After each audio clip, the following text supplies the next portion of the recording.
علامہ نصفی رحمۃ اللہ علیہ نے اپنی کتاب کافی میں لکھا ہے کہ جو بندہ بہت زیادہ پریشان، ٹینشن میں ہو، مصیبت میں گرفتار ہو، غم اور رنج کا انبار لگا ہوا ہو، بہت ساری پریشانی میں مبتلا ہو، تو اس کو چاہیے کہ وہ قرآن کریم کھولے اور قرآن کریم کی 14 جو سجدے ہیں، 14 سجدوں والی آیتیں، ہر آیت مکمل پڑھے اور آیت پڑھنے کے بعد سجدہ بھی کرے۔ سجدے والی آیت پڑھے اور سجدہ کرے، سجدے والی آیت پڑھے۔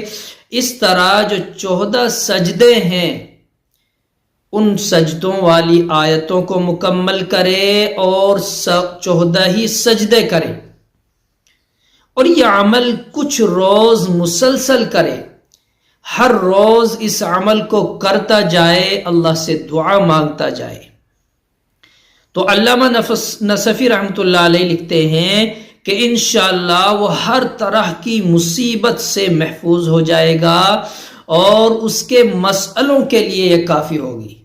اشارہ اس سے کیا ہے؟ مسئلوں کے لیے کافی ہوگی، یعنی جن مسئلوں میں گرفتار ہے، مبتلا ہے، ان مسئلوں سے، ان الجھنوں سے وہ چھٹکارا پا جائے گا۔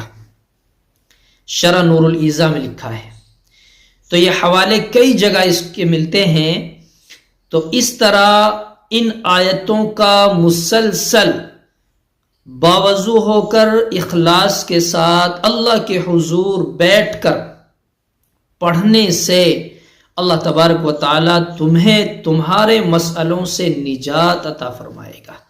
اس عمل کو کیجئے گا، اور جب آپ کو نفع حاصل ہوتا ہوا نظر آئے تو اپنے دیگر بھائیوں تک بھی یہ بات پہنچانے کی ذمہ داری آپ کی ہے، آپ اس کام کو بھی کیجئے۔